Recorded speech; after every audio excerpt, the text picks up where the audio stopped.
Welcome to today's deep dive. We're really glad you're here with us today. Yeah. Let me ask you a question. Have you ever felt that English has this secret, invisible code running just beneath the surface? Oh, absolutely. Right. Because you're someone who loves to learn.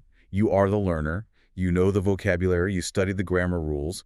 But somehow, in the real world, you still find yourself missing subtle social cues, or you just completely mishear basic everyday words. Yeah, and if you've ever felt that way, you really aren't alone. It's a surprisingly universal experience. Really is. Even for people who've spoken English their entire lives, we operate under this assumption that the language we read in a textbook is the exact same language we speak. Right, but it's not. Not at all.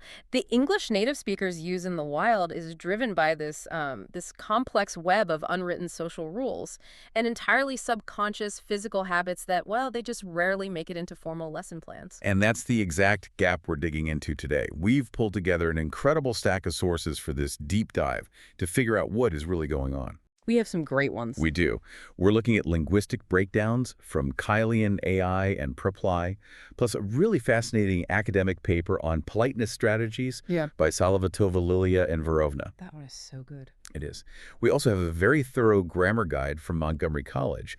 And to top it all off, we're diving into some highly detailed, surprisingly intense discussions from Reddit and Stack Exchange about the bizarre ways Americans pronounce or don't pronounce their words. Blending that formal academic linguistics with real-world, ground-level observation, I mean, that's the best way to see how language actually functions. Yeah. We're getting the theory, but also the raw data of how people argue about talking on the internet. Exactly. So our mission today is to decode the hidden mechanics of English. We're going to explore the unwritten social rules of what are called modal verbs, words like can and could. And then we're going to uncover the subconscious pronunciation habits that native speakers use every single day without realizing it. We're talking about the famous flappy T and the mystery of the disappearing can't.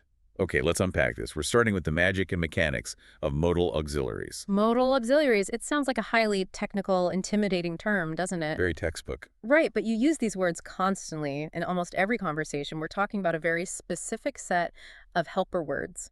Can, could, may, might, shall, should, will, would, must, and ought to. What really stands out about these words in the Montgomery College Guide is that they don't describe actions by themselves. You can't just might something. No, you can't. I can't say I'm going to might today. Right. It makes no sense. They act as modifiers that shape exactly how a main action is understood. They add these crucial layers of possibility or obligation or conditionality. Exactly. They modify the intent of the main verb. They act as a lens through which we view the action. But before we get into the psychology of how they're used socially, we have to establish the golden rules of their structure, because they operate totally differently than normal verbs. Right, the mechanics are weird. Very weird. First, modals are always followed by the base form of the verb. There is no to and no ing. You say, she can swim. You never say she can to swim or she can swimming. Yeah, and looking at that same grammar guide, it points out something that trips up so many people. These words never change form based on the subject. Never. You never add an "es" to the end. Nobody ever says he musts or she cans. Another structural rule that catches people off guard is the stacking rule. You simply cannot put two modals together in standard English. Though you do hear it sometimes. You do. Hearing someone say she might could help is fairly common in certain regional American dialects, like in the South. Yeah, might could. Right, and it has a very specific colloquial charm. But grammatically speaking, it breaks the structural engine of the sentence. You have to pick one. The third mechanical rule to keep in mind concerns perfect forms.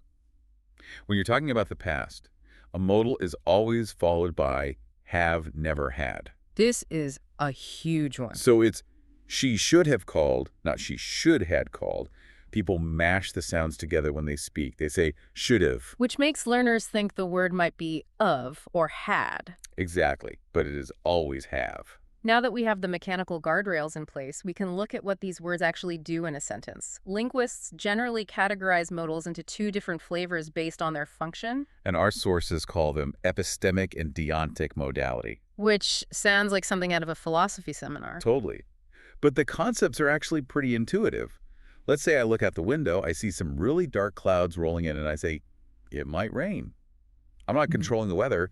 I'm just evaluating the evidence and guessing what's going to happen. That is epistemic modality in a nutshell.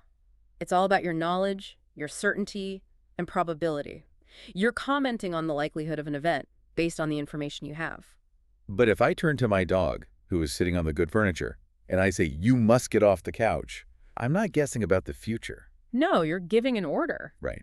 I'm actively imposing a requirement. And that's deontic modality. It relates to control, obligation, and permission. You're exerting authority over the situation to make something happen. This dual nature brings us to one of the most common areas of confusion for anyone learning English. The difference between can and could. Let's really dive deep into these two words, because they do a massive amount of heavy lifting in our daily communication. They really do. On a basic textbook level, could is simply the past tense of can when we're talking about ability. So you'd say, I can speak German now, but I could only speak English as a child. Sure, that's the straightforward tense difference. But the real nuance hits when you use them to talk about probability in the present or future.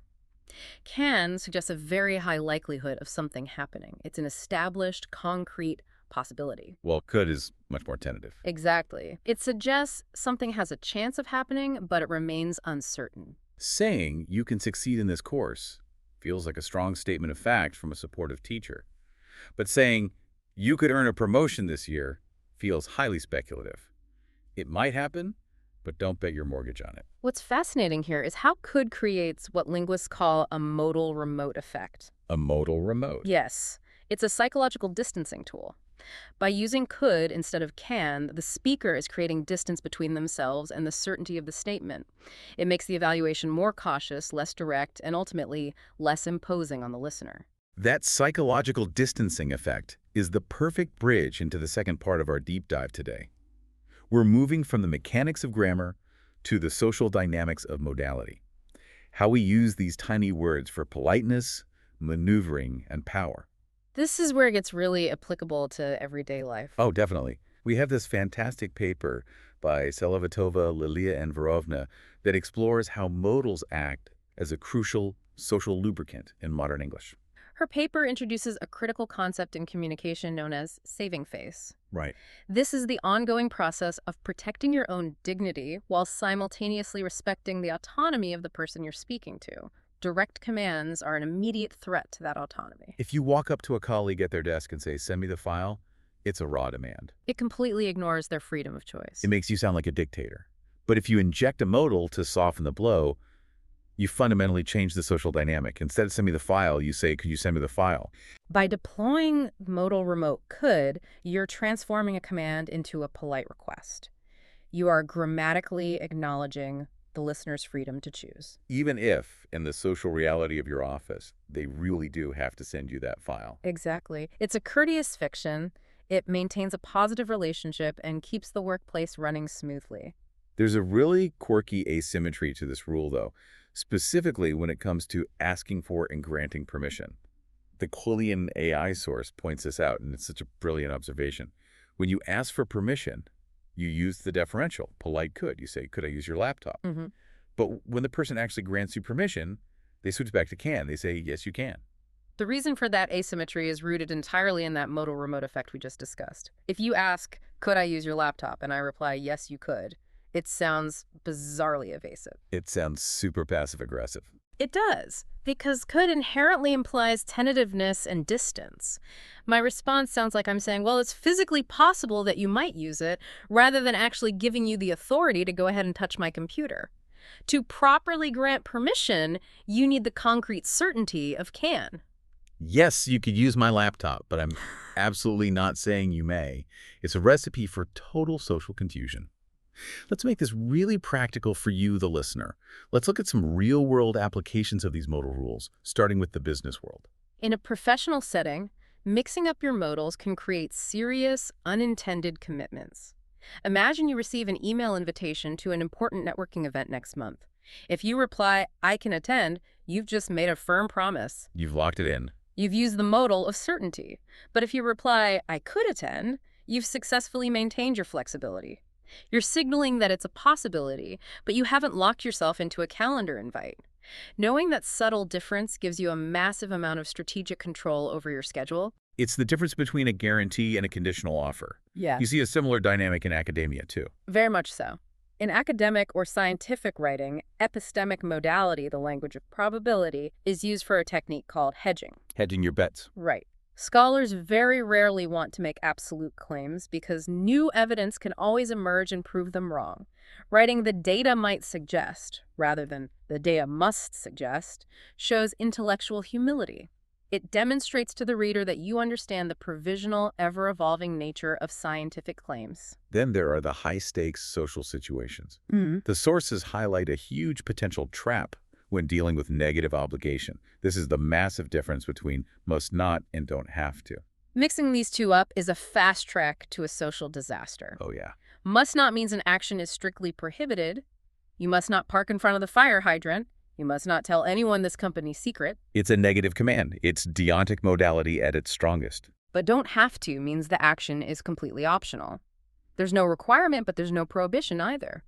Imagine you're invited to a dinner party and the host texts you, "You don't have to bring a gift." You mean it's optional? Exactly. If you misunderstand the phrase and think they mean "you must not bring a gift," and you show up completely empty-handed while every other guest is handing the host a fancy bottle of wine or a dessert. You're going to feel incredibly awkward. You'll be standing there wishing the floor would swallow you whole, all because you misunderstood a subtle layer of modal obligation. The stakes are surprisingly high for these tiny words. So we've seen how modals act as an invisible social shield. But there's another invisible layer to English, and this one isn't psychological, it's physical. It is happening in your throat right now.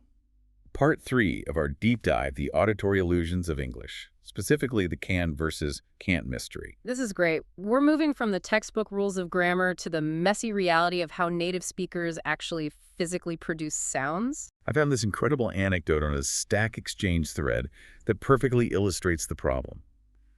A non-native speaker was watching a scientific video, and they distinctly heard the narrator say, "Fat cells can reproduce themselves." Go. But as the video went on, the broader context made it glaringly obvious that the narrator was actually saying the exact opposite. They were saying, "Fat cells can't reproduce themselves." Oh, wow. This user was completely losing their mind. To their ears, can and can't sounded identical. How could two words with opposite meanings be entirely indistinguishable? Looking at the spelling, it's a totally valid frustration. The only visual difference is the T at the end of can't. Naturally, any learner assumes they should be listening intently for that sharp T sound to hit their ear. Right. But the big secret of American English pronunciation is that native speakers aren't relying on that T to distinguish the words at all. They're playing a completely different phonetic game. If they aren't listening for the T, they have to be listening for something else to tell the difference between positive and negative. They're listening to the length of the vowel. And they're listening for a phenomenon called a glottal stop. A glottal stop. Let's break down the affirmative word first. Can. In a normal, flowing, conversational sentence, can is usually unstressed.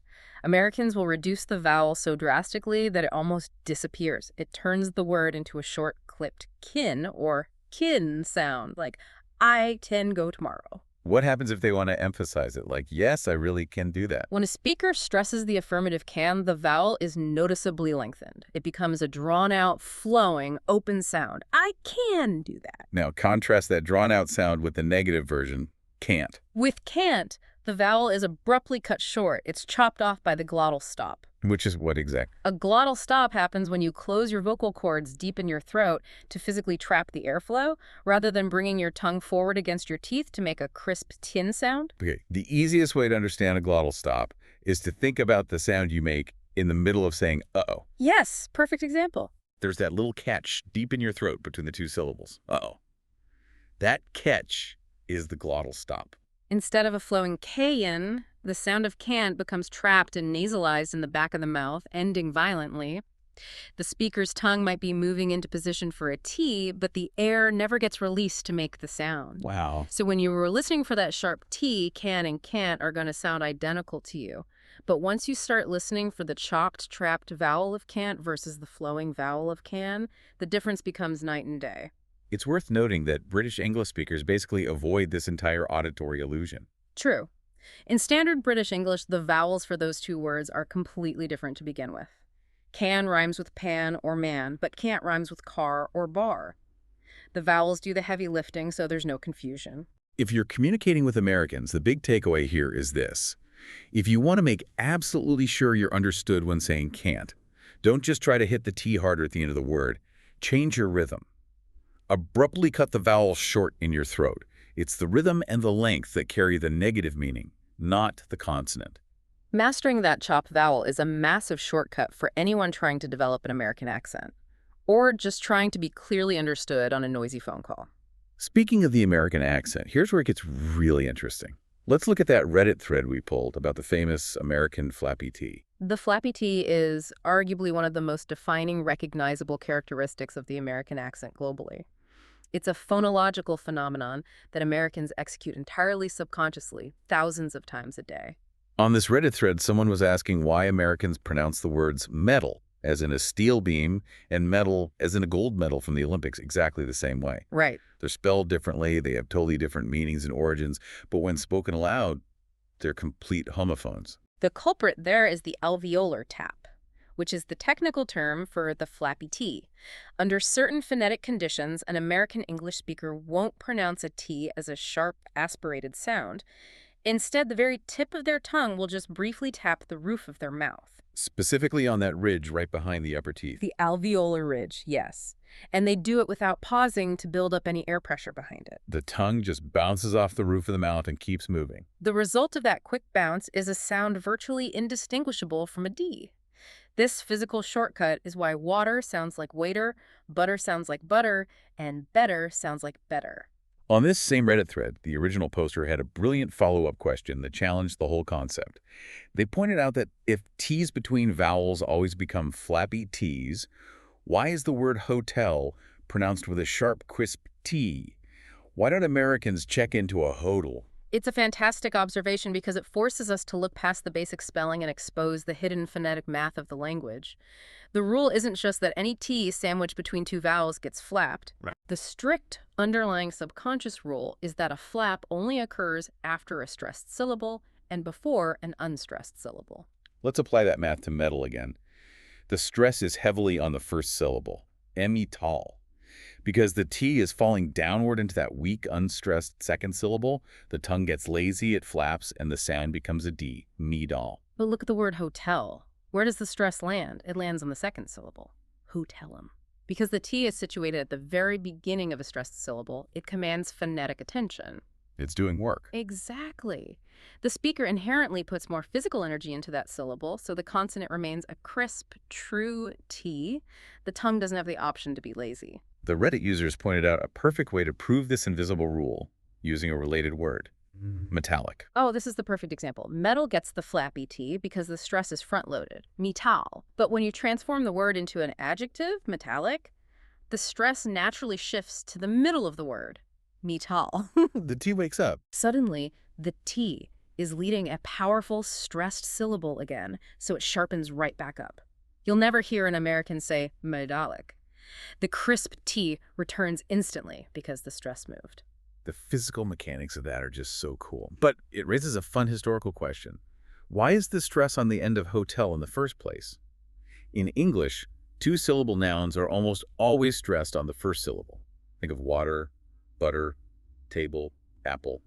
Why is it hotel? We have the French to thank for that. Hotel is a borrowed word coming from the French word hotel. When English speakers adopted the word centuries ago, they kept the French stress pattern, which heavily emphasizes the final syllable. That's amazing. The ghost of French pronunciation is actively protecting the T in hotel from becoming an American flappy T. If we'd invented the word ourselves instead of borrowing it, we'd absolutely be checking into a hotel right now. We really would. If we connect this to the bigger picture, what we're really observing is how spoken language is a constant physical balancing act. That tug of war. Yes. On one side of the scale, you have the physical laziness of the speaker, the deep desire to make sounds flow easily without having to stop airflow or expend extra energy, which naturally leads to glottal stops and flappy Ts. Right. On the other side of the scale, you have the absolute need to be understood by the listener, which forces us to expend energy keeping certain sounds crisp and clear, especially on stressed syllables that carry the weight of the word's meaning. It's this ongoing tug of war between physical efficiency and acoustic clarity, happening inside your mouth thousands of times a day without you ever consciously thinking about it. It's wild when you stop and think about it. It really is. Let's take a breath and recap this incredible deep dive. We've covered a huge amount of ground today. We started by looking at the psychological distancing of modal verbs, exploring how a simple shift from can to could acts as a tool of polite diplomacy, softening harsh demands into gentle requests. A huge social lubricant. Exactly. We navigated the social dangers of confusing must not with don't have to. And then we zoomed all the way down to the microscopic physical level of phonetics, uncovering the invisible glottal stops that make can't disappear into the throat, and the strict stress syllable rules that dictate exactly when an American will use an alveolar tap. It really highlights how much of our communication is happening entirely below the surface of the written words. The real value for you, listening to this, is that you now have a kind of X-ray vision for the English language. You aren't just hearing the vocabulary anymore. You can actually hear the hidden stress patterns dictating the consonants. You can understand the subtle social maneuvering happening in every email you read and every meeting you attend. You know exactly why a colleague used might instead of must, or could instead of can. You're now fully equipped to decode the intent behind the grammar and the physics behind the pronunciation. So we want to leave you with a final, provocative thought, something to chew on as you go about your day. Think about how we spent this entire deep dive talking about how human ears decode a flappy T or a glottal stop through social context and vowel length. But how does your phone's voice-to-text algorithm know if you just said metal or metal? That is a fascinating question. As we rely more and more on artificial intelligence to transcribe our lives, our meetings, and our texts, are we going to have to start changing our subconscious pronunciation habits just to accommodate the machines? Will the flappy T's survive the AI revolution? It's something to think about the next time you dictate a text message. Thank you so much for joining us on this deep dive. Keep your ears open, keep listening closely to the world around you, and we'll catch you next time.